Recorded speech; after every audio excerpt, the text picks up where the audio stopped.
And we just spoke with the other girls and said, we really need to go get our guns, come back and fight this Smith regime. Pain and joy, I've had it all, had it all.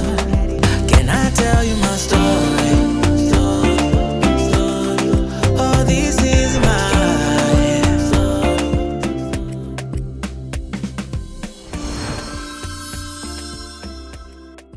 Minister Mutsvangwa, what an honor.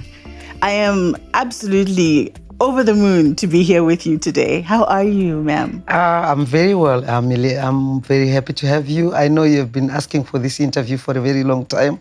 I just got this time. I am sorry to have taken long, but I'm happy to be with you today. No, thank you so much. For me, I think I've been stalking you, I must say, over the past couple of years. And I've always said to myself, this woman, I need to understand who she is, because you are such a powerhouse. And, you know, in government, I think we know you, but I think there's also a story that people just don't understand, or people who don't know. And today on the EN show, that's what we're going to do. I'm just a simple woman, a simple young girl, brought up in the village.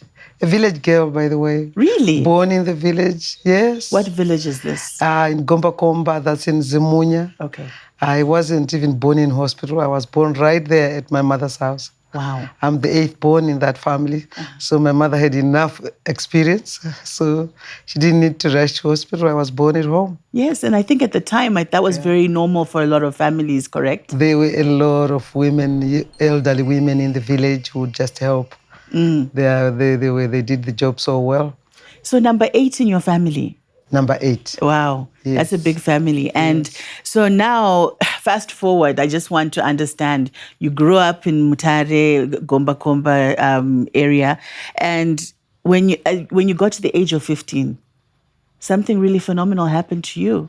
Can you tell us about that? Just to say why I grew up in the village is because my father, who was a policeman, had just died. And, you know, during the Rhodesia time, they were not given more than a year to vacate the house. We used to live in Mutare, in Sakuva. Okay. So my mom had to move back to the village because my father had died. Wow. My sisters and brothers were all grown up. Most of them were grown-ups. There was one thing which my mother and father did, and they considered it very important, was to educate us. So despite the death, being a widowed, she continued working hard. I remember her taking jobs in the villages just to make sure that I actually go to the best school.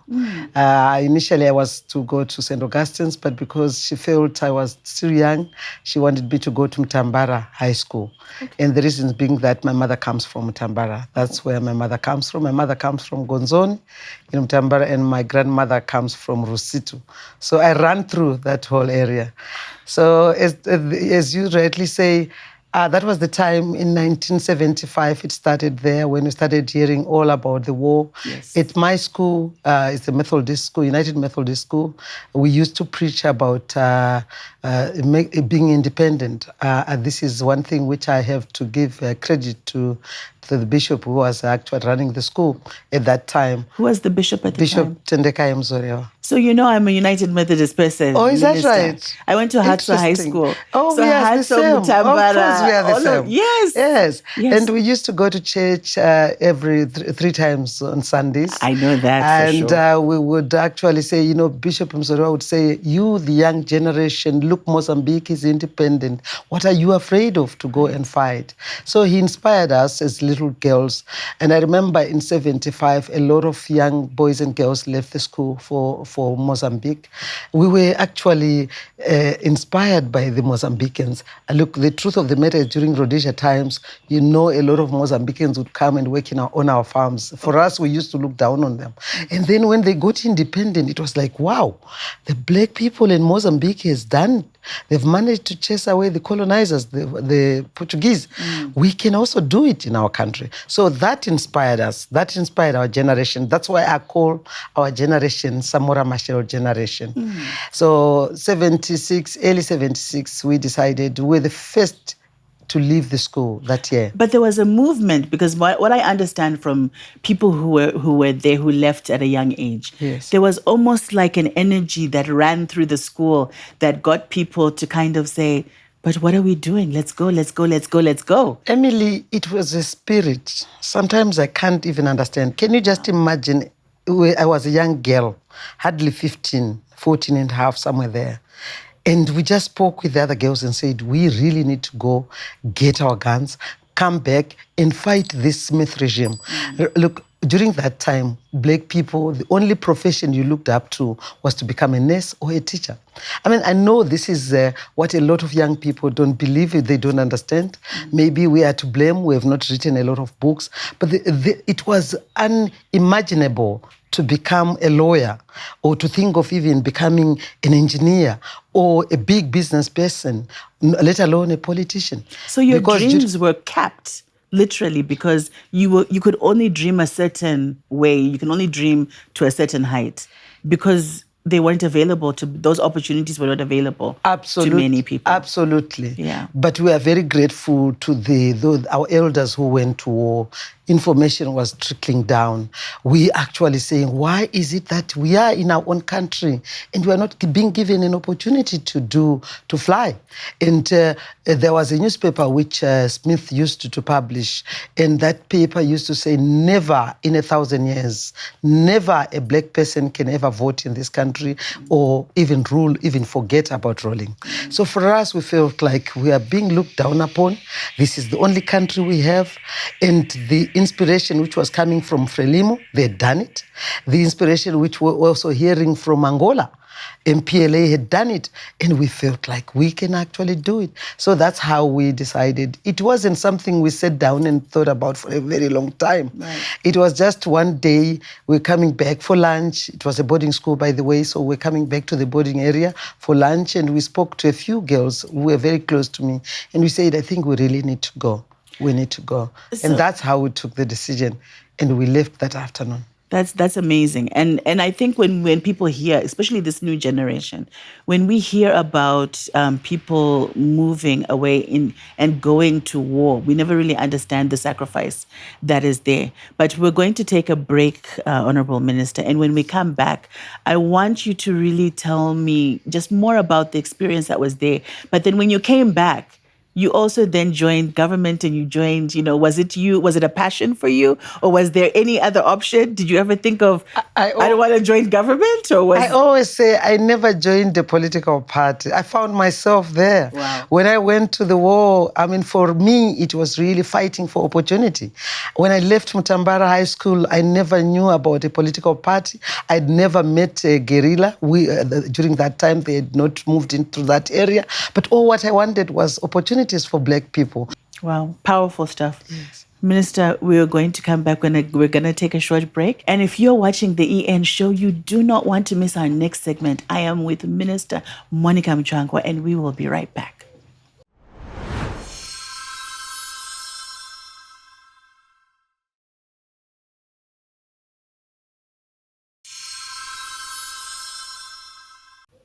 Welcome back to the EN show. And today I am with Minister Monica Mutsvangwa.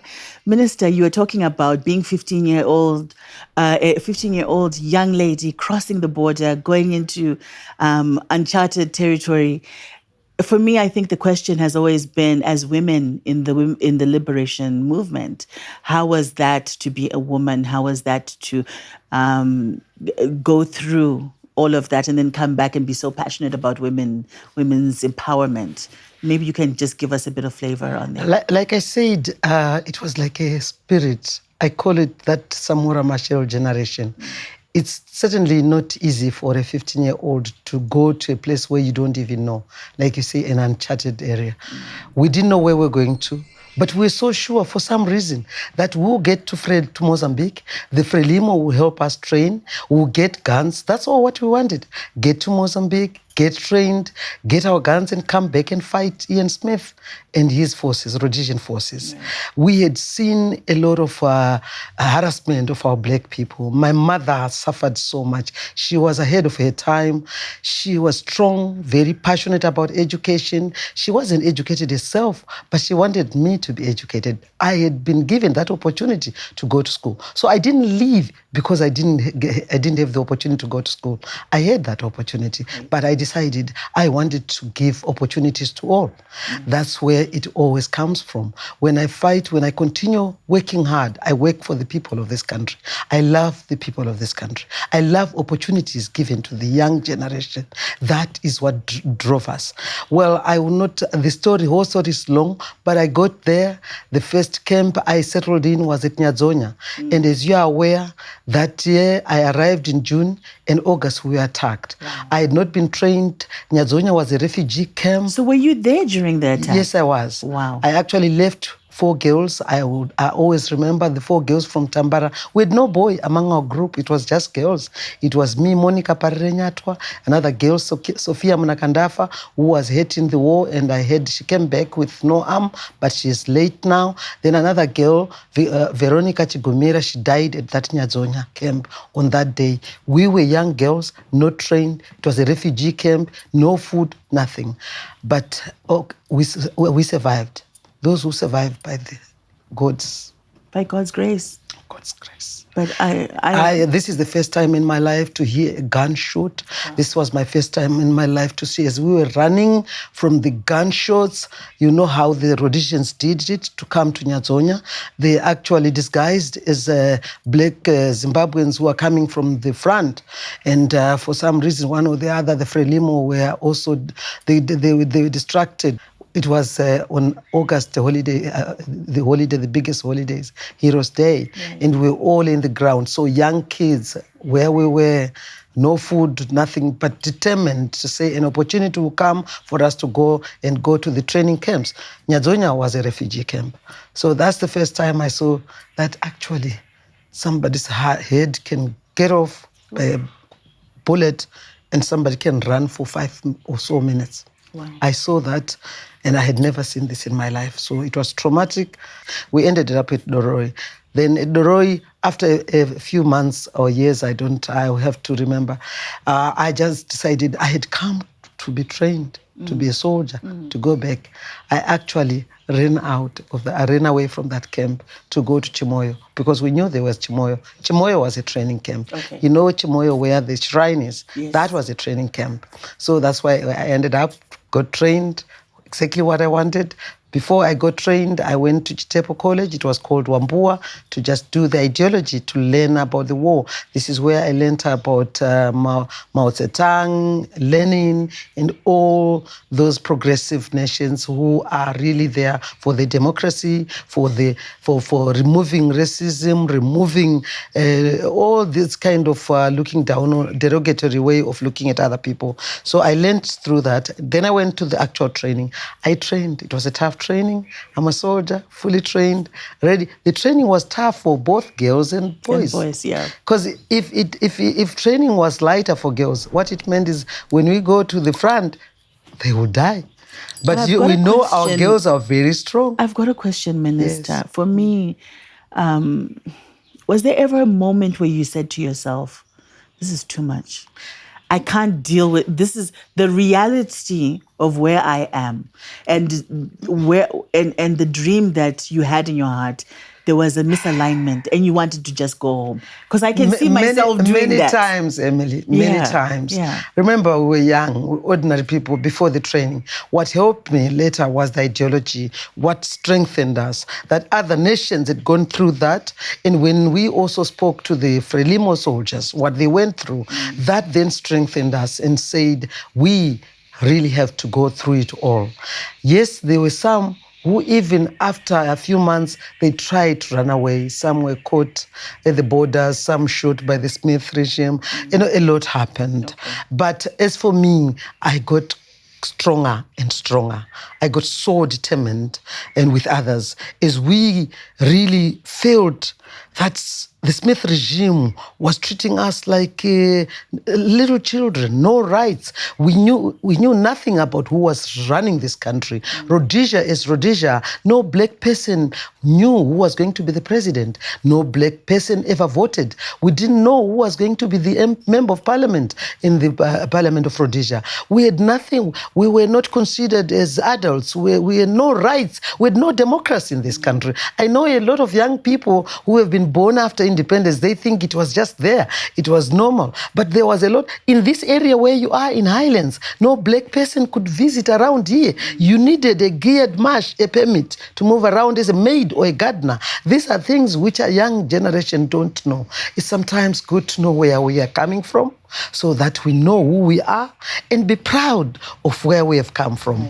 A generation dedicated themselves for everybody. This is why you find a lot of our war veterans, they didn't come back and claim any rights. They came back happy that the country is free. And finally, the black people in this country are free to vote, are free to be a lawyer, to go to any school of your choice, to live in any area of your choice. That's what made war veterans happy. That's why they don't have any claim. I mean, I know the whole government from 1980 was not full of people who were in the war, but we said we are free, and we freed this country for all Zimbabweans. So Zimbabweans came from all over. Some were in diaspora, were getting educated, and war veterans were happy, and they are still happy about the fact that, but what they want is to keep that sovereignty. So yes, we came back. You're strong in all these other areas, but where does your passion come from to say, "Mukadzi wemuZimbabwe anofana kukwidziridzwa"? And this is what we want to talk about when we come back. Thank you. Ladies and gentlemen, I have the honor to be sitting here with Minister Monica Mutsvangwa, and we will be right back. So don't go anywhere.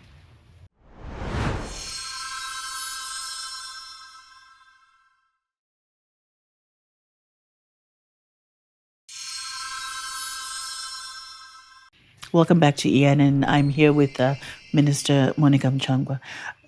Honorable Minister, we were talking about just your experiences, and I must say, I'm getting goosebumps because I think the vividness of what you've shared is something that a lot of us probably just never have processed in our heads. But like I said, for me, I've known you to be a champion of women. And of women empowerment. Where does this come from? I know you speak very fondly about your mom and how she was probably your hero, but you have become a hero to so many other women. Maybe talk to us about that. I must say my mom was a hero, very strong personality, a disciplinarian, and that kept me going. Even when I was away from her, as a 15-year-old, I looked after myself. Remember, the war was another place, another area, another world. And when we were in the war, we didn't know when this war was going to end. It was not like it's planned, like we've gone for a team of football, which has gone to Malawi, they'll play and come back. The war was continuing. But what helped us in the war was we were strengthened by knowing the ideology, knowing the importance, why we are fighting this struggle. It was a guerrilla warfare. We were not strong. Ian Smith had all helicopters, everything. We didn't know. We went to training without even proper uniforms. But because of the strength which came into us, learning Mao Zedong, learning about all these other nations, the Frelimo, what they'd gone through, and the opportunity to fight for independence was given to both women and boys. So we also learned about Mbuya Nehanda. That was the biggest thing which inspired us as women. Women, Mbuya Nehanda herself, the heroine of this country, she was a woman in the 1890s. And her job was not just in the kitchen. She was a war strategist. And so the women, as I said, the training was the same. When we didn't have food in our camps, both boys and girls were also going for days without food. So it was really that respect which you gave to each other. I was lucky myself to find a man during that struggle. He started off as a very good friend, Ambassador Mutsvangwa. He was Chair Mchazurega. I had and as I said, some people think, oh, you went to war to look for men, this was our life. It was a life like any other life. And remember, war veterans, people who went to the war were coming from all walks of life. We were not coming from one hole. And some people stereotype war veterans. But these are a young generation of Zimbabwe, coming from rural areas, urban areas, somewhere at university. My husband was already doing law at university. And all that meant I had to look after myself. Oh, what my mother taught me, to look after yourself as a girl, to know your rights, to know what exactly do you want. And I'm happy that when I came back in 1980, I brought back a beautiful granddaughter for my mother, and Mkwasha, and she was very happy. So you found love. I found love. You found I love. found And love. this is what I want to know. You and Ambassador Mutsvangwa have probably had a relationship that has spanned years. And for us who are looking from the outside, in an environment where there's so many broken relationships, how have you kept the fire going? This Respect. I need to know. Respect for each other. Respect. Looking at each other as equals. I always see young girls today when they're looking for a boyfriend or somebody to marry them, they're looking at whether they've got 3Cs, car, cash, cell phone or something. There was nothing like that. I looked at this young man who had nothing, but he had the brains. You know, in the war, you would get there, right, what was called the 3 checkups, which would tell you what level of education he had. My husband was very impressive. I looked at this boy who had passed. He was the best student at A level. He got to that was at St. Augustine's. He was given a scholarship to go do law at University of Rhodesia. And I said, wow, I think this is what I like. And you know what? I had done a little bit of biology. I said, this is the man who give me intelligent children. So that's all. There was nothing. There was absolutely nothing. And we had a lot of respect. We have always respected each other. We have no secrets between us and Chris. When we got back home, yes, when we introduced the family, they found us exciting because we never allowed anyone to come in between us. So at the time, let's just go back to that moment when you were still starting up your family. Would you have ever thought that you would be where you are now in your life? What was your aspiration? What was your dream? Because we all dream, right? Yes. And we all say, when I grow up, I want to be. What was your sentence when you grew up? What never dreamt of becoming a minister. What I always wanted, the passion was to do my best whenever I'm given an assignment, especially an assignment which makes the people of Zimbabwe's lives better. I never dreamt of getting to, or I never had a passion of getting to be at the top, but I always wanted, my passion was to be friendly with people, to understand human beings, to work with people, to make sure that Zimbabwe will never be a colony again. And this is what I fight for. I never fight for position. This is not my passion. I fight to make sure that the Black people of this country continue to love each other, continue to work together, continue to respect and be loyal to their own country. Patriotism is my passion. I want to impart what I learned during the struggle, what I learned as a diplomat. Remember, after that, I then was posted. I joined my husband, who was posted with the first diplomats of this country in 1980. I'll call ourselves pioneer diplomats. We served our country with love, with passion, making sure that Zimbabwe, which had been looked down upon because there was just war in this country, the people of this country are resilient. You are clearly a passionate woman, Minister Mutsvangwa. And for me, I think one of the things that you spoke about that resonates with me is that it's way past time that we told our own story and shared our own story. So this is an opportunity. But we are going to conclude this first segment of EN, our first part of our interview with you. And our second part is going to be all about the person behind Minister Monica Mutsvangwa. Let me say, I am a woman empowerment activist. I'm very proud of that. Yes. I have no apologies to make because I know the women are good. They work hard. Where men put 100%, women put maybe 150%. Women are multitask. We can do so much. I am the minister today, but I'm a mother. I am a mother of 4 beautiful sons. I am a beautiful wife to Christopher Mutsvangwa. I'm a beautiful daughter-in-law to my in-laws. I am a beautiful daughter. Don't give them everything, Minister. We're going to watch the second episode. We want people to watch this next week. So if you're watching this is EN. As you can see, you don't want to miss next week's episode with Minister Monica Mutsvangwa. So if you're watching the EN show, ladies and gentlemen, thank you so much. We will see you next week.